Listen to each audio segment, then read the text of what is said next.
창세기 26장 12절부터 22절까지의 말씀입니다. 다 찾으셨습니까? 네, 저와 함께 한 절씩 교독하시겠습니다. 이삭이 그 땅에서 농사하여 그 해에 100배나 얻었고 여호와께서 복을 주심으로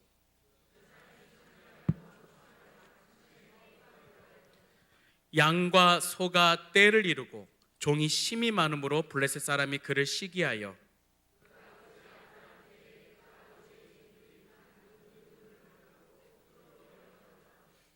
아비멜렉이 이삭에게 이르되 내가 우리보다 크게 강성한즉 우리를 떠나라.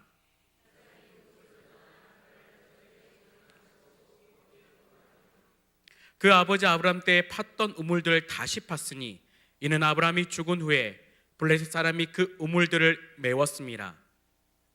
이삭이 그 우물들의 이름을 그의 아버지가 부르던 이름으로 불렀더라. 그날 목자들이 이삭의 목자와 다투어 이르되 이 물은 우리의 것이라 하며 이삭이 그 다툼으로 말미암아 그 우물 이름을 에색이라 하였으며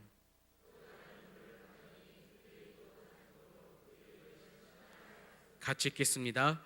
이삭이 거기서 옮겨 다른 우물을 봤더니 그들이 다투지 아니하였으므로 그 이름을 르호봇이라 하여 이르되 이제는 여호와께서 우리를 위하여 넓게 하셨으니 이 땅에서 우리가 번성하리로다 하였더라. 아멘. 자, 우리 앞뒤 좌우로 함께 보면서 요한삼서 1장 3절 1장 2절 말씀 함께 축복하겠습니다. 저를 따라하시면 되겠습니다. 사랑하는 자여, 내 영혼이 잘됨 같이 내가 범사에 잘되고 강건하기를 내가 간구하노라. 이 말씀대로 이루어질 줄 믿습니다. 아멘. 불교의 가르침을 준 석가모니는 복에 대해서 이렇게 이야기했습니다. 심지 않고 거두려 하지 말라. 행하지 않고 이루려 하지 말라. 스스로 노력하라. 그대의 운명은 그대 스스로 짓고 받는다. 복을 받으려거든 복 받을 일을 하여 복을 짓고 복에 씨앗을 심으라. 이런 아주 복된 말씀이 잘 해석이 되십니까?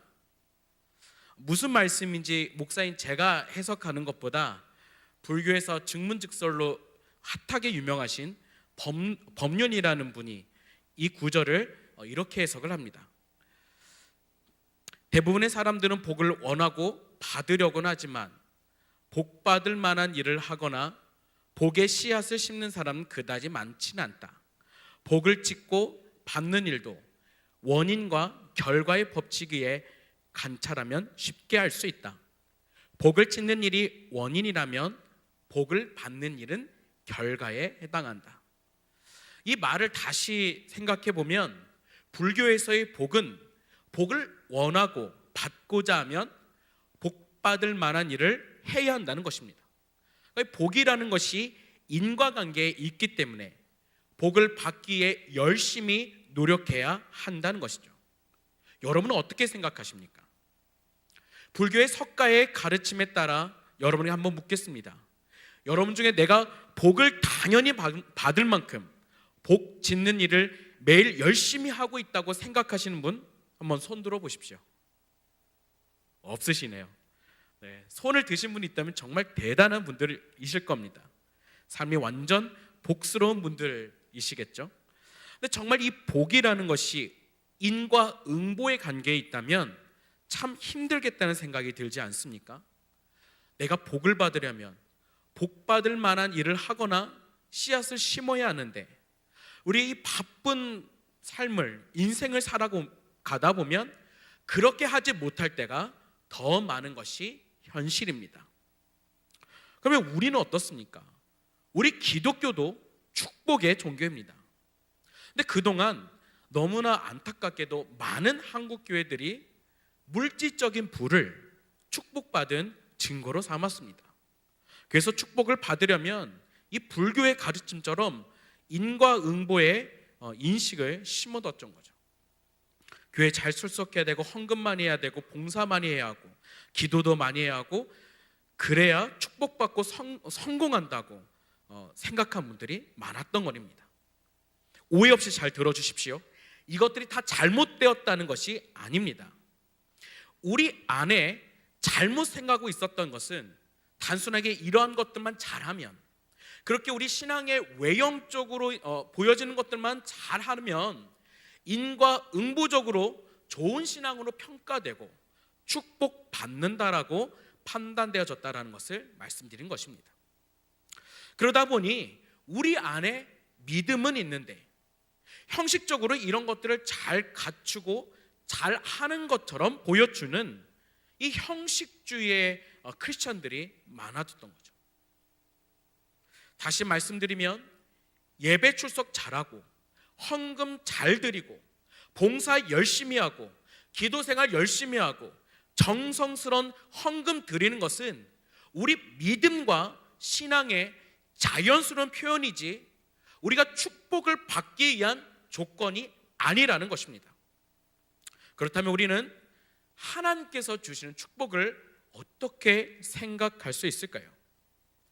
정말 놀라운 사실은 우리는 이미 축복을 받았다는 것입니다.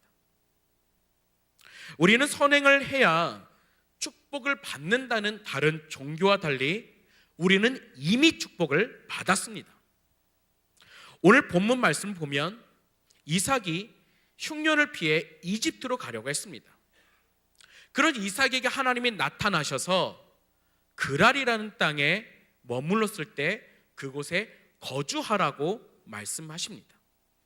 하나님의 말씀을 들은 이삭은 그 말씀에 전적으로 순종했습니다.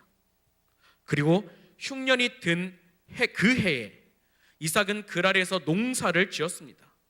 그런데 하나님의 놀라운 기적이 바로 여기에서 나타납니다. 이삭이 100배의 소출을 얻은 것입니다.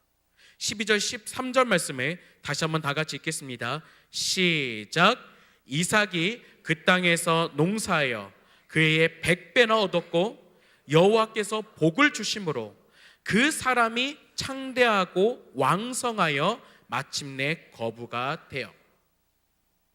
지금 이삭이 머물고 있는 땅은 블레셋 땅 그랄입니다. 그리고 지금 가뭄이 계속되는 흉년의 때입니다.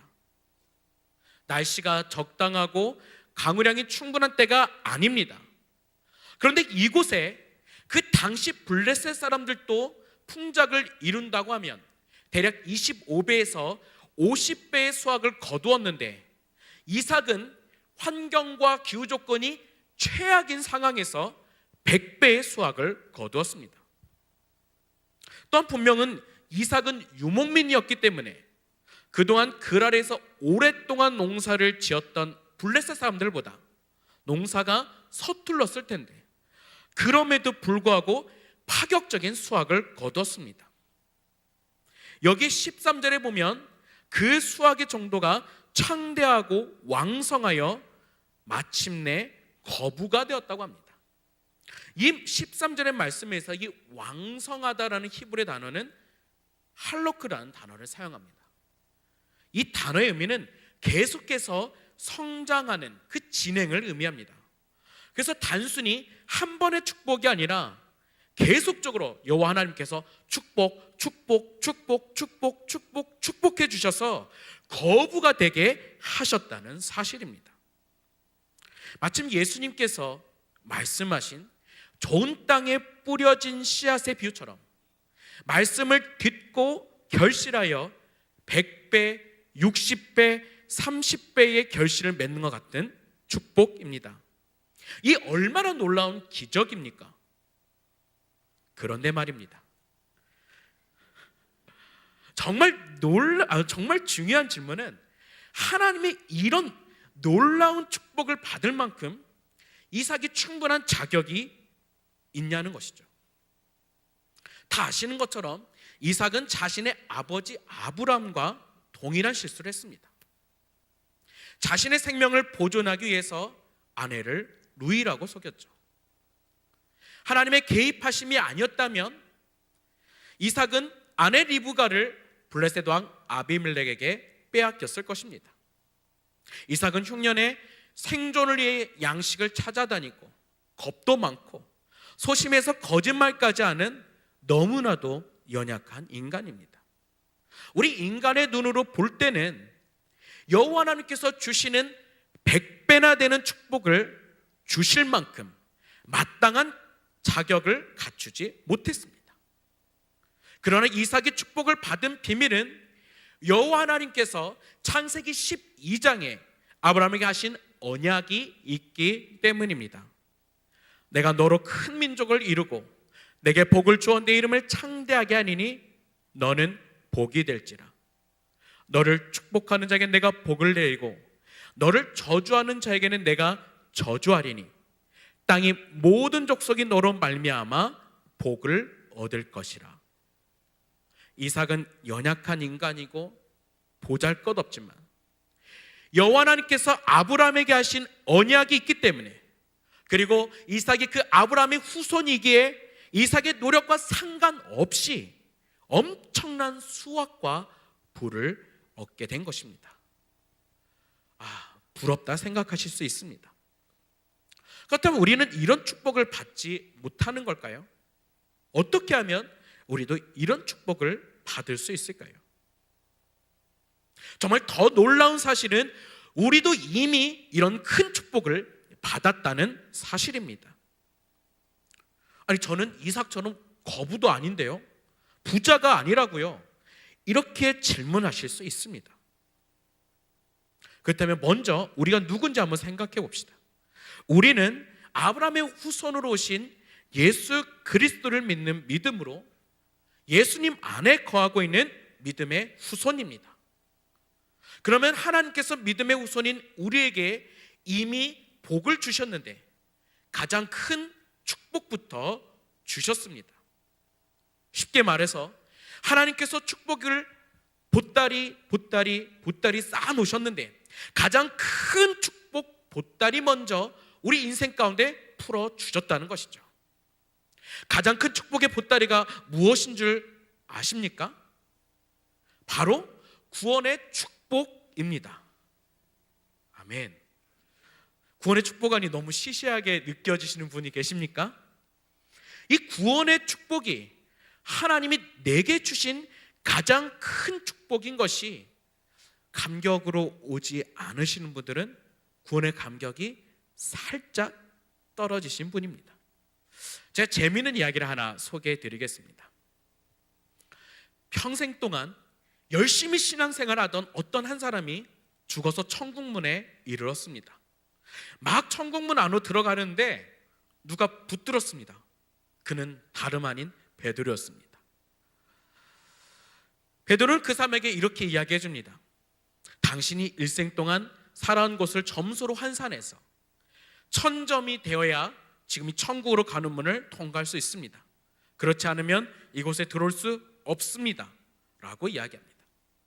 그래서 이 천국문에 선 사람은 1000점 정도는 별것 아니라고 생각하면서 자신이 이 세상에서 어떤 신앙 여정을 가졌는지 이야기합니다. 저는 30년 동안이나 선교 기간의 지도자였습니다. 많은 선교사를 해외로 파송했습니다. 이렇게 이야기하는 그 사람의 이야기를 베드로는 듣고 이렇게 대답해 줍니다. 아, 그래요? 정말 대단하군요. 몇 점을 줄까요? 1점입니다. 그래서 천국 문 앞에 선 사람은 네? 1점이라고요? 그것밖에 안 됩니까? 이상하군요. 제가 한번 계속해서 한번 이야기해 보죠. 저는 또한 충실한 가장이었습니다. 한 여자와 결혼해서 무려 40년을 한 번도 싸우지 않고 같이 살았습니다. 그리고 아이들도 훌륭히 키웠습니다. 지금 제 아이들은 모두 목사, 교수 등 교계와 사회에서 존경받는 위치에 있습니다. 그리고 우리 가정은 늘 행복했습니다. 베드로는 이야기를 듣고 이렇게 대답합니다. 정말입니까? 당신은 매우 훌륭하군요. 요즘에는 당신 같은 사람은 매우 드문데 2점 가산입니다. 그러자 천국 문 앞에 선 사람은 네? 2점이라고요? 정말 모를 일이군요 하면서 땀을 뻘뻘 흘리면서 긴장하고 있었습니다. 그리고 조바심이 난 그 사람은 계속해서 말을 이어갑니다. 저는 지난 60년 동안 한 번도 교회에 빠지지 않았습니다. 매일 새벽 기도에 참석했고 순무인도 열심히 인도했습니다. 베드로는 그 말을 듣고 이렇게 이야기합니다. 당신은 정말 모든 면에서 훌륭한 사람입니다. 또 1점 가산입니다. 그러자 천국 문 앞에 선 사람은 이 베드로의 말을 듣고 정신을 잃을 것 같았습니다. 어쩔 줄 몰라 하면서 한숨을 쉬며 이렇게 말했습니다. 이제 겨우 4점이군요. 근데 전 어떡하죠? 더 이상 점수에 보탬이 될 만한 이야기가 없는데. 예수님, 난 어떡하나요? 전 천국에 들어갈 만한 인격이 못 되나 봅니다. 제발 이 죄인을 용서해 주세요. 예수님밖에 없습니다. 내게 구원을 주실 이는 오직 주님이십니다. 주님, 나를 도와주소서. 이 말을 마치자 베드로가 박수를 치며 말했습니다. 자, 이제야 당신은 1000점을 얻었습니다. 이제 들어가도 좋습니다. 그러자 그 천국 문 앞에 섰던 사람이 이상하다는 듯이 베드로에게 물었습니다. 어떻게 제가 1000점을 얻었죠? 베드로가 웃으며 대답했습니다. 이 세상에 자신의 업적과 공로로 구원받을 수 있는 사람은 아무도 없습니다. 그 비결은 바로 구원자이신 예수님만을 믿고 의지하는 데 있습니다. 그렇습니다. 우리 인생에 있어서 가장 큰 이미 받은 축복은 구원의 축복입니다. 에베소서 1장의 3절을 통해서도 우리에게 이렇게 말씀하고 계시지 않으십니까? 찬송하리로다. 하나님 곧 우리 주 예수 그리스도의 아버지께서 그리스도 안에서 하늘에 속한 모든 신령한 복을 우리에게 주시되. 아멘. 이 영원한 생명과 하늘에 속한 모든 신령한 복을 이미 우리에게 주셨습니다. 그리고 이 땅에서 보호와 인도, 이 물질의 축복의 보따리도 우리에게 때에 따라 필요에 따라 더해 주십니다. 아브라함의 후손으로 오신 예수 그리스도를 믿는 믿음으로 예수님 안에 거하고 있는 우리가 이미 받은 축복이 얼마나 큰지 다시 한번 회복하시길 주님의 이름으로 축원합니다. 그렇다면 축복의 통로로서 우리가 축복에 대해서 생각할 수 있는 두 번째는, 축복 받음은 인내를 필요로 한다는 것입니다. 여호와 하나님의 축복하심으로 이삭은 블레셋 땅 그랄에서 거부가 되었습니다. 어쩌면 블레셋 왕 아비멜렉보다 더 부유해졌을지도 모릅니다. 오늘 본문 16절 말씀을 보면 아비멜렉은 이삭에게 이렇게 말합니다. 아비멜렉이 이삭에게 이르되 내가 우리보다 크게 강성한즉. 지금 이삭은 여호와 하나님의 축복하심으로 그랄 사람들보다 훨씬 더 강하게 되었습니다. 그런데 세상 사람들이, 블레셋 사람들은 이삭을 축복해 주기보다는 시기합니다. 14절에 보면 양과 소가 떼를 이루고 종이 심이 많음으로 블레셋 사람이 그를 시기하여. 고대 히브리 사람들은 어떤 사람의 부와 재산 정도를 측정할 때 가축의 수와 종의 수로 나타내는 관습이 있습니다. 지금 이삭에게 있어서도 양과 소가 떼를 이루고 이삭 집안에 딸린 종들이 심이 많다고 합니다. 이 본문에서 보면 이것을 보고 블레셋 사람들이 시기했다고 하는데, 이 시기했다는 단어의 원어는 미워해서 이 마음에 불이 붙게 된 상태를 뜻합니다. 그래서 블레셋 사람들이 단순히 이삭을 미워하는 정도가 아니라 해쳐서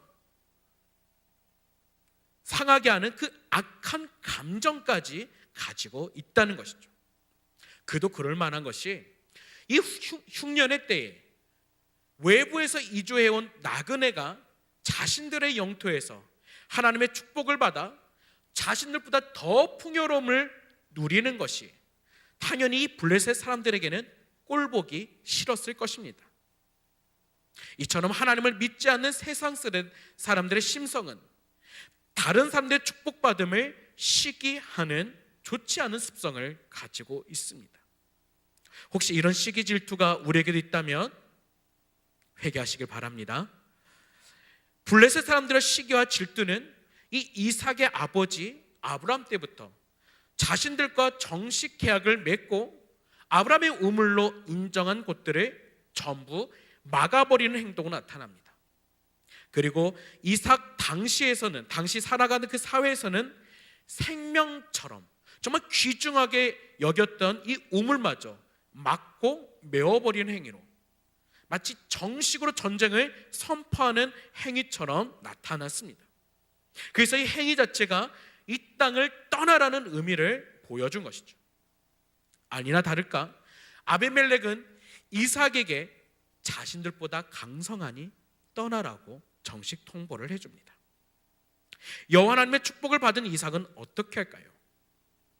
강성해진 힘과 능력으로 저 블레셋과 전쟁을 할까요?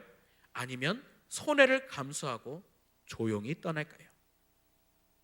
이삭의 선택은 그곳을 떠나 그랄 골짜기로 가서 장막을 치고 머물면서 다시 아버지 아브라함 때 사용하던 우물을 파고 아버지 아브라함이 부르던 이름으로 그 우물들을 부르게 되었습니다. 17절과 18절의 말씀을 다 같이 한번 읽겠습니다. 시작. 이삭이 그곳을 떠나 그랄 골짜기에 장막을 치고 거기 거류하 그 아버지 아브라함 때 팠던 우물들을 다시 팠으니 이는 아브라함이 죽은 후에 블레셋 사람이 그 우물들을 메웠습니다. 이삭이 그 우물들의 이름을 그의 아버지가 부르던 이름을 불렀더라. 이런 이삭의 행동을 보면 답답하지 않으십니까?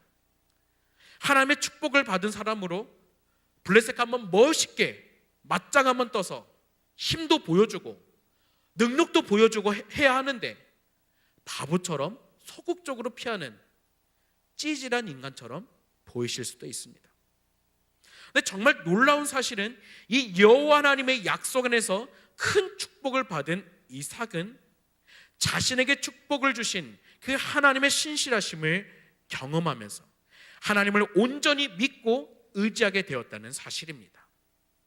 하나님의 약속 안에서 축복받은 하나님의 백성도 세상 사람들의 위협과 비난에 부딪힙니다. 하나님을 대적하는 세상은 끊임없이 하나님의 백성을 위협하기 때문이죠. 우리는 이 세상에 살고 있는 한 하나님이 우리에게 주신 축복을 위협하는 세력과 싸워야 합니다. 그런데 우리가 이때에 꼭 기억해야 될 말씀이 있죠. 예수님께서 제자들을 파송하면서 주신 뱀같이 지혜롭고 비둘기같이 순결하라는 말씀입니다. 우리는 하나님의 축복을 받고서도 이런 세상으로부터 고난을 받게 되고 위협을 당할 때에 손해를 감수하더라도 지혜롭게 대처해 가야 합니다. 이런 상황에서 우리가 지혜롭게 대처할 수 있는 중요한 방법은 바로 인내입니다. 우리 예수님께서는 십자가에 달리시기 전에 그 겟세마네 동산에서 아버지 이 잔을 내게서 옮기시옵소서 그러나 내 뜻대로 마옵시고 아버지 뜻대로 되기를 원합니다라고 간절히 땀방울이 핏방울이 되도록 기도하셨습니다. 그리고 그렇게 기도를 마치시고 동산에 내려오실 때 대제사장의 하속들이 예수님을 잡으려고 검과 뭉치를 들고 왔습니다. 많은 무리들이 달려들어서 예수님을 체포하려고 할 때 베드로는 예수님의 잡히심에 분노해서 대제사장의 종 말고의 귀를 칼로 쳐서 떨어뜨렸습니다. 그때 예수님께서 이 말고의 귀를 만져 낫게 해주시면서 이렇게 말씀하십니다. 칼을 집에 꽂으라. 칼을 드는 칼로 망한다. 그리고 이것까지 참으라고 말씀하셨습니다. 이것까지 참으라는 말은 그들의 행동을 그냥 내버려 두어 하게 하라 그런 뜻입니다. 다른 말로 하면 너희들이 손대면 안 된다 하도록 그냥 내버려 둬라라는 말입니다. 히브리서 12장에 보면 2절과 3절에 이런 예수님에 대해서 이렇게 말씀하십니다. 믿음의 주요 또 온전케 하시는 이인 예수를 바라보자. 저는 그 앞에 있는 즐거움을 위하여 십자가를 참으사 부끄러움을 개의치 아니하시더니 하나님 보좌 우편에 앉으셨느니라. 너희가 피곤하여 낙심치 않게 하여 죄인들의 이같이 자기에게 거역한 일을 참으신 자를 생각하라. 히브리서의 말씀은 예수님을 참으신 자로 표현하고 있습니다. 예수님은 참고 사셨습니다. 참고 죽으셨습니다. 예수님은 참으심으로 이 땅에서의 공생의 그 사역과 일생을 일관되게 우리 가운데 보여주셨습니다. 우리가 예수님을 바라볼 때 예수님을 통해서 우리 마음속에 느껴지는 감동은 예수님의 인내입니다. 우리 하나님의 놀라운 축복을 받은 우리는 이삭처럼 우물로 인해 다투지 않고 떠나서 이삭이 다시 우물을 팠듯이 우리에게 있는 악한 것으로 공격하는 악에 대해서 악을 악으로 갚지 말고 여호와 하나님의 신실하심을 믿음으로 나아가며 인내해야 합니다. 그렇게 하면 항상 우리를 축복하시고 보호하신 하나님이 더 선한 길로 인도해 주실 것입니다. 마지막으로 축복의 통로로서 생각할 수 있는 세 번째는 우리는 세상에서 축복의 통로입니다. 여호와 하나님께서 놀라운 축복을 하나님께로부터 받은 이 축복을 받은 이삭은 고난 속에서 손해를 감수하고 그랄 골짜기로 가서 우물 파는 일을 계속합니다. 그런데 정말 놀라운 축복은 이삭의 종들은 19절 말씀을 보면 골짜기에서 그 그랄 골짜기에서 우물을 파기만 하면 샘의 근원을 얻습니다. 그런데 그랄 목자들은 이삭의 목자들과 다투어 우물을 빼앗습니다. 20절, 21절, 22절 말씀 보면 이 이삭이 판 첫 번째 우물, 억울하게 강탈당하다라는 뜻을 가진 에색이라는 이 우물을 빼앗겼습니다. 그리고 두 번째 우물은 원수, 대적이라는 이 사탄에서 유래된 뜻을 가진 신날을 빼앗겼습니다. 그랄 목자들이 에색을 빼앗을 때보다 더 악의적이고 의도적으로 우물을 빼앗았던 것을 보여주는 것이죠. 그리고 21절에 보면 22절에 보면 두 번째 우물까지 빼앗긴 이삭은 이제 멀찍이 떠나서 그랄 목자들이 자기들의 영토라고 더 이상 주장할 수 없는 안전한 곳까지 옮겨갑니다. 그리고 이삭은 그곳에 세 번째 우물을 파서 얻습니다. 그리고 그곳을 여호와께서 우리를 위해 넓게 하셨다라고 고백하고 장소가 넓다라는 의미 르호봇이라는 이름을 지어줍니다. 이삭은 그 당시에 우물 하나하나에 이름을 붙일 정도로 하나도 정말 얻기 힘든 우물을 계속 얻습니다. 세상 대적과의 다툼과 고난에도 불구하고 여호와 하나님의 축복하심이 막힘없이 계속해서 부어지고 있습니다. 그렇습니다. 세상이 대적해 올 때 매번 손해만 보는 것이 어리석게 보이고 못난이로 보일 수도 있습니다. 그렇지만 세상의 대적 속에 자신의 힘과 꾀로 해결하라고 하지 않고 하나님께 맡겨드리고 손해를 감수하고 선을 행하면 여호와 하나님께서 그 이상 축복해 주심으로 갚아주십니다. 그뿐만이 아닙니다. 하나님은 이삭을 통해 그랄 골짜기 사람들이 이 물이라는 생명의 축복을 얻게 하셨습니다. 흉년이라는 어려운 경제 속에서 먹고 마시고 생명을 풍성케 하는 축복이 이삭을 통해 세상으로 흘러가게 하신 것이죠. 우리 옆에 분과 한번 인사 이렇게 한번 하실까요? 당신은 하나님의 언약 안에 있는 축복의 통로입니다.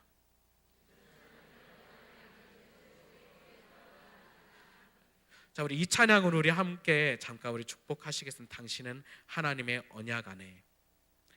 당신은 하나님의 언약 안에 있는 축복의 통로.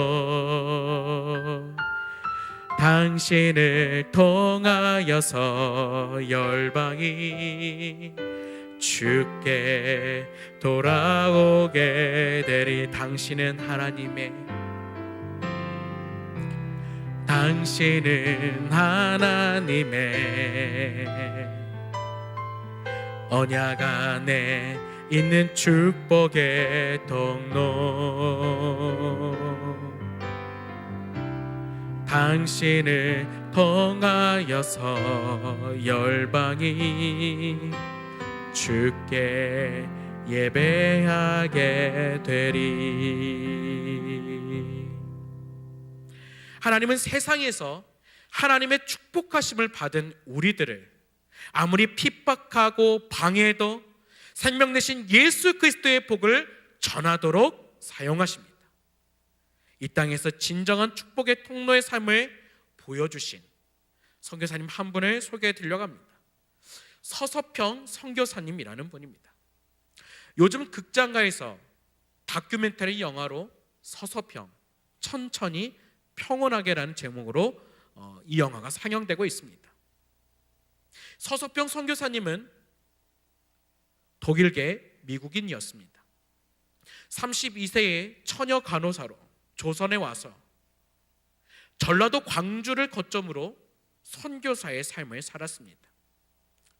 홀홀단신으로 조선이라는 나라에 와서 인권의 사각지대에 놓여 있었던 조선의 미혼모, 고아, 가부, 노숙인, 나병 환자 등 할 것 없이 가난하고 병약한 많은 사람들을 보살펴 주었습니다.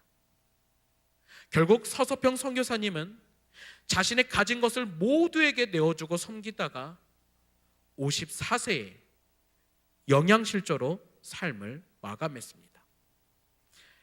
서서평 선교사님이 유품으로 남긴 것은 담요 반장, 강냉이가루 2홉, 동전 7개가 전부였습니다. 서서평 선교사님의 삶이 짧다면 짧은 삶을 살았지만 그 선교사님을 통해 남겨진 것은 오직 예수님을 전하는 축복의 통로로서의 삶이었던 것입니다. 서서평 선교사님의 이 땅 조선에서의 삶은 축복의 통로로서 우리에게 큰 도전을 줍니다. 이 세상에서 믿음으로 살아가는 것이 어리석게 보이는 때가 있습니까? 한두 번이 아니라 나만 계속 손해보고 다른 사람만 이렇게 하는 것처럼 보이십니까? 천지를 창조하시고 모든 것을 주관하고 계시는 여호와 하나님은 모든 것을 살피고 계십니다. 여호와 하나님은 하나님 백성된 우리를 항상 축복하시고 세상의 방해와 대적 속에서도 반드시 우리를 지켜주십니다. 어떤 악한 세력이라도 하나님의 축복을 막아설 수 없습니다. 왜냐하면 우리는 예수 그리스도 안에서 모든 복을 받았기 때문입니다. 그래서 여호와 하나님은 우리를 축복하셔서 열방 가운데 보내셔서 아직 예수 그리스도를 알지 못하는 그 영혼들에게 축복의 통로가 되게 하실 것입니다. 그러므로 우리는 하나님의 다스림을 믿고 이삭의 우물을 파듯이 예수 그리스도의 생명을 전해야 하지 않겠습니까? 하나님의 축복의 통로된 우리를 통해서 우리의 가정이, 우리의 학교가, 우리의 직장이 복을 받게 될 것입니다. 받은 축복을 나눠주시는 축복의 통로가 되시길 주님의 이름으로 축원합니다. 다 같이 민수기 우리 6장 24절에서 우리 26절의 말씀을 다 같이 큰 소리로 선포하겠습니다. 같이 한번 읽겠습니다. 시작. 여호와는 내게 복을 주시고 너를 기시기를 원하며 여호와는 그의 얼굴을 내게 비추사 은혜 베푸시기를 원하며 여호와는 그 얼굴을 내게로 향하여 드사 평강 주시기를 원하노라. 아멘. 우리 다 같이 이 찬의 고백을 드리면서 우리 하나님 앞으로 나아가겠습니다.